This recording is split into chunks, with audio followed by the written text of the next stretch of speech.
लेकिन आज हम बायोलॉजी चैप्टर में पुष्प के भाग कितने होते हैं, नर पुष्प कौन सा होता है, मादा पुष्प कौन सा होता है, ये अध्ययन करेंगे। तो पुष्प के भाग होते हैं, 4 भाग होते हैं। चारों भाग के नाम देखिए। नंबर 1 होता है बाह्यधन। पहला पुष्प का भाग है बाह्यधन, कहते हैं CALY।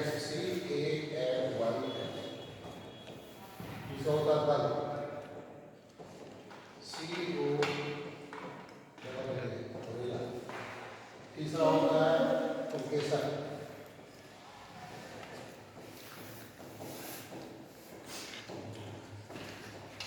लूसिया। अच्छा होता है जायान भी कहते हैं इसको, इसी को स्त्री केसर भी कहते हैं, जायलूसिया, GYLO। ठीक है।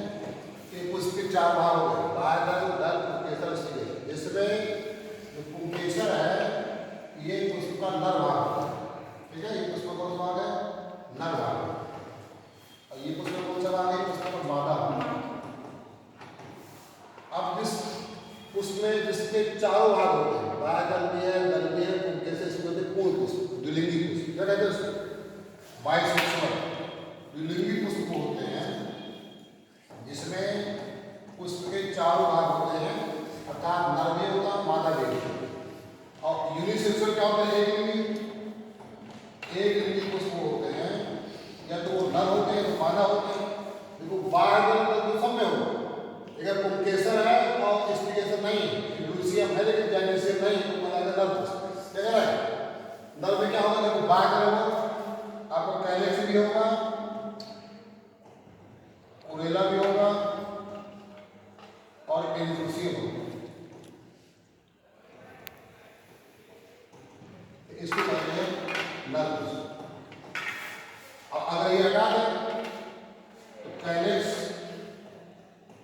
कोरेला और जाइलेसियम, ये कहलाएगा मादा पुष्प। पुष्प 2 प्रकार के नर और मादा। पूछा है कि नर पुष्प का उदाहरण बताओ, मादा का उदाहरण बताओ, द्विलिंगी का उदाहरण बताओ, है ना। ज्यादातर एक लिंगी का उदाहरण पूछे जाते हैं। एक लिंगी तुम्हारा क्या आएगा, एक लिंगी यूनिसेक्सुअल पुष्प होगा, एक लिंगी पपीता, लौकी। ठीक है, ये आपके एक लिंगी पुष्प हो गए। और द्विलिंगी पुष्प क्या होगा, सरसों है, मटर है, ये सब द्विलिंगी हो गए। तो पुष्प के भाग क्या उसको क्या है, बाह्यधन, दल, पुंकेसर, स्त्री। अब देखो कार्य देने क्या रहता है, बाह्य का फंक्शन होता है कि जब पुष्प में बुडिंग होता है कली अवस्था में, तो ये पुष्प के कोमल अंगों की रक्षा करते हैं, उसमें कली बाहर से लगती रहती है, वो बाह्य होता है। और इसमें ये भाग हरा भी होता है, एक प्रकाश संश्लेषण किया करके भोजन बनाते हैं। इसके बाद दल है, जो दल कोरेला है, ये पुष्प का सबसे आकर्षक भाग होता है। इसी कारण पुष्प का रंग लाल, नीला, पीला, ये पुष्प का दल होता है। इसके कारण कीटों को अपनी ओर आकर्षित भी करता है। जितने कीट परागित पुष्प हैं उनमें नेक्टर ग्रंथि होती है, मकर ग्रंथियां। ये ग्रंथियां से एक प्रकार का परफ्यूम रस निकलता है जो पौधों में सुगंध देता है, जिससे कि कीट को आकर्षित होते हैं। और ये पुष्प का नर भाग का पुंकेसर, पुंकेसर जो सरसों का पुष्प है, सरसों के पुष्प में 6 पुंकेसर होते हैं। इसमें 4 बड़े होते हैं, 2 छोटे होते हैं। पुंकेसर इस तरह से होता है, ये पुंकेसर इसमें उत्तम योजी, एका परागकोश,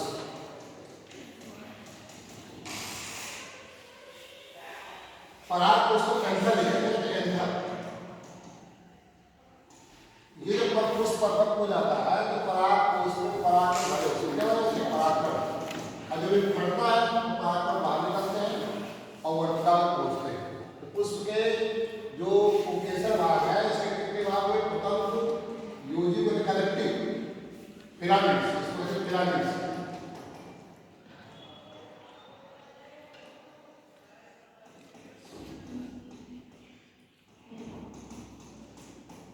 पुंकेसर के 3 भाग होंगे, प्रथम योजियो परागकोश, तीसरा भाग जो जायांग है, जायांग में ये जायांग यहाँ दिखाया है, जायांग है, इसका अंतर काट है, जायांग में अंडाशय, वर्तिका और वर्तिका, ये कुछ तुम्हारे भाग हो।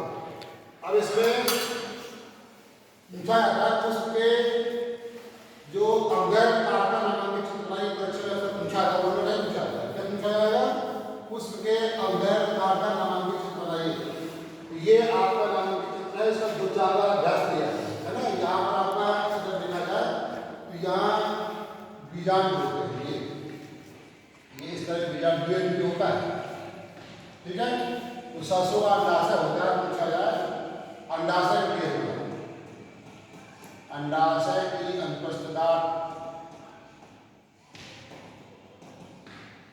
टीएस है ना, आपको तो सरसों का अंडाशय देर भी होता है।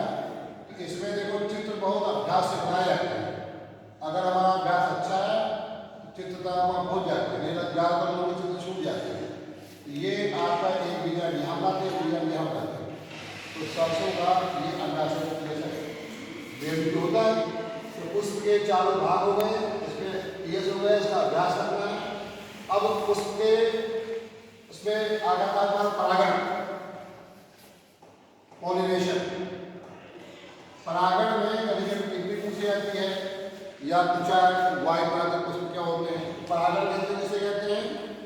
जब पुष्प मैच्योर हो जाता है, परिपक्व हो जाता है, तो परिपक्व होने पर जब परागकोश फटता है उससे निकलते हैं परागकण, परागकोश से परागकण का निकलकर वर्तिका में पहुंचने के लिए परागण करते हैं, ठीक है। परागकोश से परागकण निकलकर कहाँ पहुंचेंगे? वर्तिका में, उसमें परागकण। अब पहुंचे किस माध्यम से? अगर वो पहुंचते हैं वायु द्वारा, हो गए वायु परागकण। अगर पहुंचते हैं जल द्वारा तो हो गए जल परागकण। अगर पहुंचते हैं कीट द्वारा तो हो गए कीट परागकण।